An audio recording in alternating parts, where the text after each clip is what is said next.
Assalamu alaikum everyone, welcome to Vocabgram where you learn English with easy lessons. In today's lesson we're going to learn GRE vocabulary words with meaning and sentences. आप लोग बहुत ज़्यादा request करते हैं ma'am GRE पे बनाए, GRE vocabulary पे videos बनाए.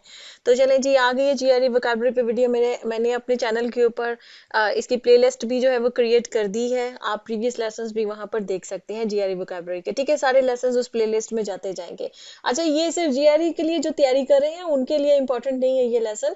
जो भी आप में से किसी भी कंपेटिटिव एग्जाम के लिए तैयारी कर रहे हैं, ये वोकैबुलरी के जो भी जितने भी लेसन्स आते हैं उन सब के लिए इंपॉर्टेंट होते हैं, क्योंकि आपको नहीं मालूम होता है कि आपको एग्जामिनर किस वोकैबुलरी से, किस वोकैबुलरी वर्ड से जो है वो टेस्ट कर ले. ठीक है, तो इसलिए आप सब जो है ये वीडियो जो है ये सारी वोकैबुलरी सीखिए, सब इस वीडियो को एंड तक देखिए. तो पहला जो हमारे पास वोकैबुलरी वर्ड है, जीआरई वोकैबुलरी वर्ड, वो है जी मैलिएबल. मैलिएबल जो है ये एडजेक्टिव है और इसका मतलब होता है something capable of being shaped, moulded और इन्फ्लुएंस्ड इजीली.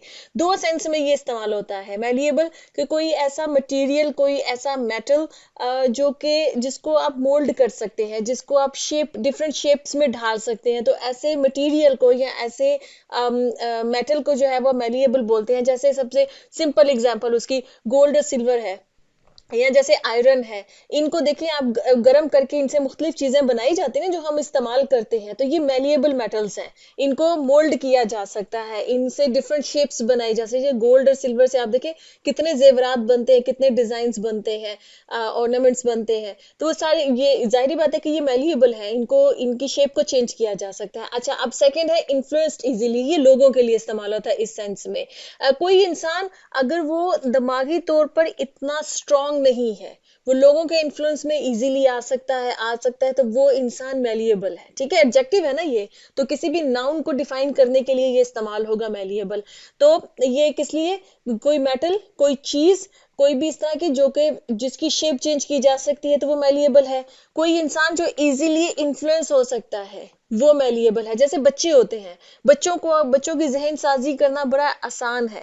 तो बच्चे जो हैं, किड्स जो है वो मैलिएबल है. आप उनको इन्फ्लुएंस कर सकते हैं, उनको अपने हिसाब से उनको ढाल सकते हैं, तो वो मैलिएबल होते हैं बच्चे. ठीक है, तो अब मैंने इसीलिए इसके दो सेंटेंसेस बनाए. जैसे क्या, good leader is often malleable adjusting their approach to different situations. अब एक अच्छा लीडर जो है ना वो मैलिएबल होता है, मतलब वो सिचुएशंस के हिसाब से खुद को एडजस्ट कर लेता है, अपनी अप्रोच को चेंज कर सकता है, वो स्टबर्न नहीं होता है.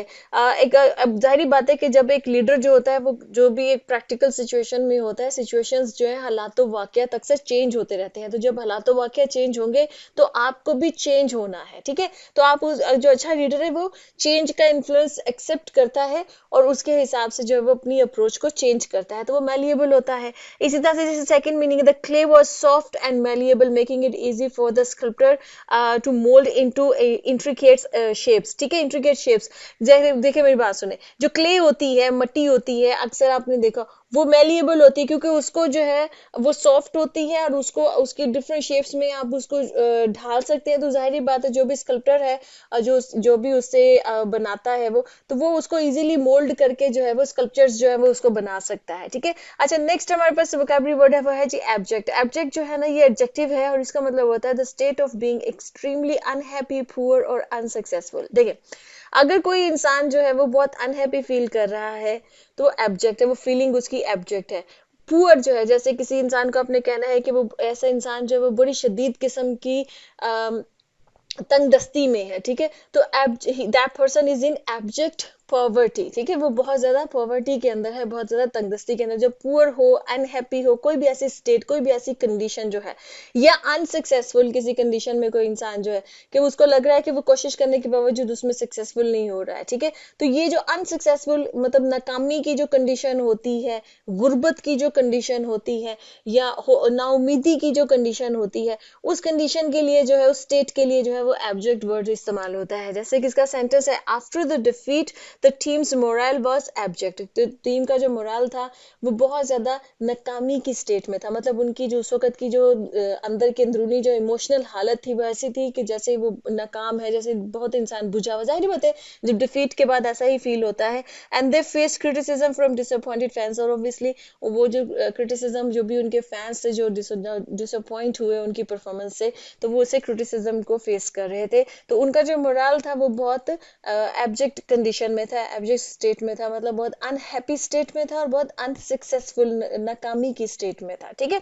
अच्छा जी, नेक्स्ट हमारे पास वर्ड है वो है जी लैकोनिक। लैकोनिक जो है ये एडजेक्टिव है, इसका मतलब है अ पर्सन स्पीच और style of writing that uses very few words. बड़ा अच्छा वर्ड है ये। अक्सर लोग, आप जिंदगी में ऐसे लोगों से मिलते हैं ना जो बहुत ज्यादा नहीं बोलते हैं, बड़े वाइज किस्म के ये लोग होते हैं और ये बड़े कम लोग होते हैं लैकोनिक किस्म के होते हैं।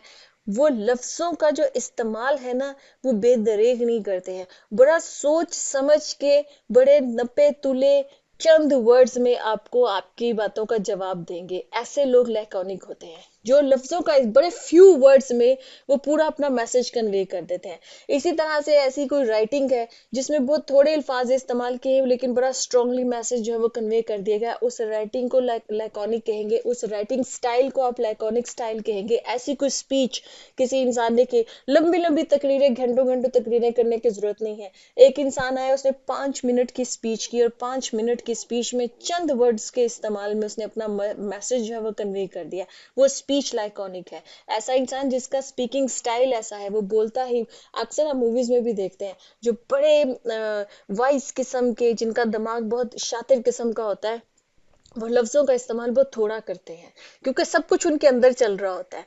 तो इस तरह के लोग जो है ना वो लैकोनिक होते हैं, ठीक है। सेंटेंस क्या है? In the face of criticism she remained laconic, choosing not to engage in लेंथिंग एक्सप्लेनेशंस। वैसे ऐसा ही करना चाहिए आम जिंदगी में, जो सक्सेसफुल लोग हैं वो ऐसा ही करते हैं।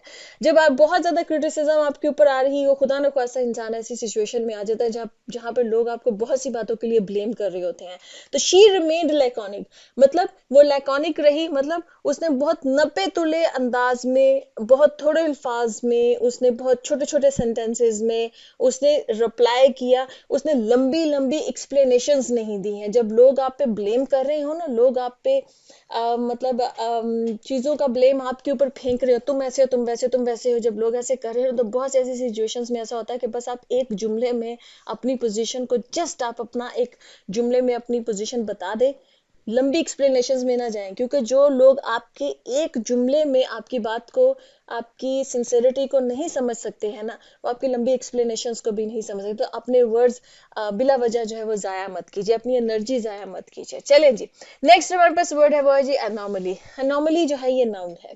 इसका क्या मतलब है? Something that deviates from what is standard, normal और एक्सपेक्टेड। अच्छा, ये ज्यादातर जो है ना वो डेटा के लिए इस्तेमाल होता है अनोमली वर्ड। इसका क्या मतलब होता है? जैसे स्टॉक एक्सचेंज है, एक्सपेक्ट की जा रही है कि स्टॉक एक्सचेंज ऊपर जाएगी, लेकिन अगर वो एकदम से क्रैश कर जाए तो वो ये अनोमली, ये जो स्टेट है ना, ये जो हुआ है, ये वो डिविएट कर गई है, ठीक है, तो ये अनोमली है। मतलब जो चीज उसे एक्सपेक्ट की जा रही थी या जो चीज स्टैंडर्ड है, जैसे किसी कंपनी के अकाउंट्स है, वहां पर मतलब ये चीज स्टैंडर्ड है कि इतनी सेल्स हुई हैं, इतना डेबिट जाएगा, इतना क्रेडिट जाएगा, लेकिन अगर आपको लग रहा है कि नहीं भी, जितनी सेल्स हुई है उस हिसाब से डेबिट क्रेडिट्स के जो भी उनके अकाउंट्स मेंटेन्ड है वो उस हिसाब से नहीं है, ये अनोमली है। मतलब कि डिविएट कर रही है, चीज हट रही है, जो चीज जितनी होनी चाहिए थी ना वो चीज अगर उतनी नहीं है, वो डाटा या फिगर्स जितने होने चाहिए थे, अगर वो डाटा या वो फिगर्स उतने नहीं है, वो फाइनेंशियल डाटा हो सकता है, फिगर्स हो सकती हैं, वो स्टॉक एक्सचेंज से रिलेटेड हो सकते हैं, वो सेल से रिलेटेड हो सकती है, किसी भी इस तरह की इन्वेस्टमेंट से रिलेटेड जो चीजें होती हैं, अगर वो जितनी होनी चाहिए थी या जितना नॉर्मल है या जितनी एक्सपेक्टेशन थी उससे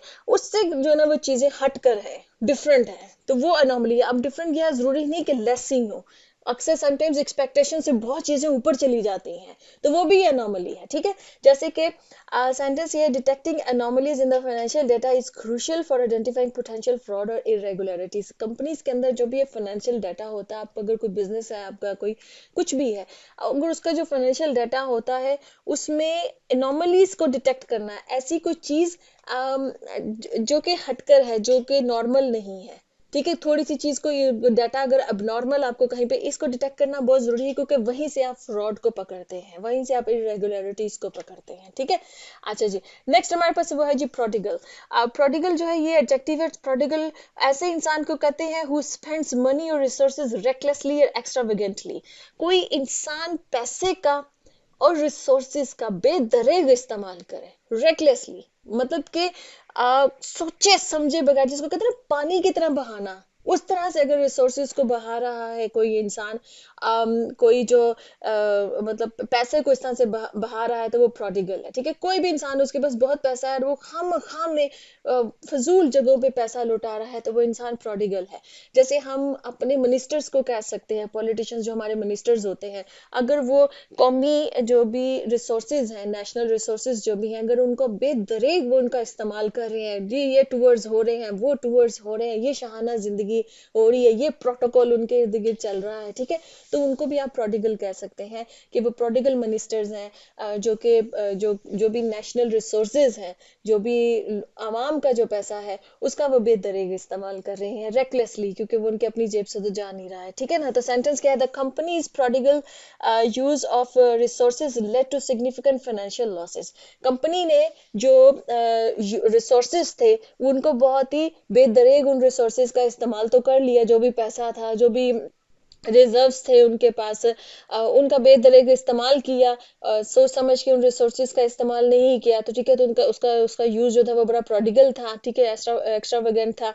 तो क्या हुआ, led to significant financial losses, उसका रिजल्ट ये निकला कि उनका फाइनेंशियल लॉसेस हो गया। ठीक है, नेक्स्ट हमारे पास वो है जी फरविड। फरविड जो है ये एडजेक्टिव और इसका मतलब something characterized by intense emotion, passion और एंथुसियाज्म। फरविड एडजेक्टिव है ना, तो नाउन से पहले आएगा, ठीक है, और नाउन को एक्सप्लेन करेगा, और नाउन को एक्सप्लेन करते वक्त बताएगा कि कोई चीज जो फुल ऑफ इमोशन और पैशन है, कोई चीज जैसे कि I appreciate your forward support for this cause. कोई इंसान है वो किसी कॉज को बहुत ही पैशन के साथ सपोर्ट कर रहा है, तो उसकी सपोर्ट को आप फॉरवर्ड सपोर्ट कहेंगे कि भाई ये इंसान जो है ना वो बड़े दिल से पूरी जान लगा के इस चीज को सपोर्ट कर रहा है, तो उसकी वो सपोर्ट जो है वो फॉरवर्ड सपोर्ट होगी। मतलब, और आप कह सकते हैं I appreciate your forward support for this cause. ठीक है, जैसे कि सेंटेंस है, the speaker delivered a forward speech. Speaker ने जो स्पीच थी ना वो जो डिलीवर की, वो उसने बहुत पैशन के साथ, ठीक है, वो बड़े इमोशंस उसमें इन्वॉल्व थे स्पीच के अंदर, उसने स्पीच जो थी अपनी डिलीवर की, that inspire the audience to take action. और जाहिर बात है कि उसकी स्पीच ने जो है वो लोगों को इंस्पायर किया कि वो एक्शंस लें। नेक्स्ट हमारे पास वर्ड है वो है जी कैपिचुलेट। कैपिचुलेट जो है ये वर्ब है और इसका मतलब है टू सरेंडर और गिव इन। मतलब कैपिचुलेट का मतलब कि अगर एक इंसान जो है वो किसी चीज के लिए स्ट्रगल कर रहा है, किसी चीज के लिए कोशिश कर रहा है और एक सर्टेन पॉइंट पर आकर उसको सरेंडर करना पड़ जाता है, किसी भी रीजन की वजह से उसको गिव इन करना पड़ जाता है, मतलब उसको हार माननी पड़ जाती है, तो वो सरेंडर करना या वो गिव इन करना जो वो कैपिचुलेट करना कहलाता है। वो हार को तस्लीम कर लेना, मान लेना जो ना वो कैपिचुलेट कहलाता है। ठीक है, तो sentence in the face of economic pressure the company had no choice but to capitulate and agree to the terms। देखिए, इकोनॉमिक प्रेशर चूंकि चल रहे थे, तो अब क्या हुआ, कंपनी के पास कोई चॉइस नहीं बची कि वो हार मान ले और जो भी टर्म्स उनके सामने रखी जा रही हैं, वो उन टर्म्स को जो है, जो भी शराइत उनके सामने रखी जा रही है, उन शराइत से वो अग्री कर ले। तो उनको कैपिचुलेट करना पड़ा, मतलब कि उनको हार माननी पड़ी, उनको दूसरी पार्टी जो थी उनकी टर्म्स को उनको अग्री करना पड़ा, तो वो कैपिचुलेट कहलाता है। ठीक है जी, नेक्स्ट हमारे पास वर्ड है वो है जी म्यूनिफिसेंट। म्यूनिफिसेंट जो है ना ये एडजेक्टिव और इसका मतलब है someone who is very generous, often with money और गिफ्ट्स। जेनरस मतलब क्या, कि कोई इंसान जो है मतलब वो दूसरों के ऊपर दूसरों को देते वक्त मतलब उसका दिल खुला है, जिसको आप सखी बोलते हैं ना हम, वो म्यूनिफिसेंट है। ठीक है, कि वो इंसान जो है वो दूसरों को गिफ्ट्स बहुत ज्यादा देता है, मनी से उनकी बहुत हेल्प करता है, तो वो इंसान जो जिसको हम सखी बोलेंगे, ठीक है, ऐसे इंसान को हम म्यूनिफिसेंट कहेंगे। The company CEO was known for his munificent contributions to various charitable causes। कि जो कंपनी है उसका जो सीईओ है वो बहुत ही सही किस्म का इंसान है, जो कि बहुत सारी चैरिटेबल कॉजेज हैं, बहुत सारे ऐसे काम है जिसको फलाही काम हम बोलते हैं, उनको वो बहुत ज़्यादा सपोर्ट करता है, उनमें बहुत ज़्यादा कंट्रीब्यूट करता है, मतलब उनको बहुत ज़्यादा डोनेशंस वगैरह देता है, तो इस वजह से वो कंपनी का जो सीईओ है वो म्यूनिफिसेंट है, मीन्स कि बड़ा सही किस्म का इंसान है। ओके जी, यहाँ पे लेसन खत्म होता है। आई होप कि आपको लेसन इंटरेस्टिंग लगा है, आपने इंटरेस्टिंग वोकैबुलरी सीखी है। मुझे कमेंट्स में बताइएगा आपको मजीद क्या सीखना है ना। सी यू नेक्स्ट सेशन, अल्लाह हाफिज़।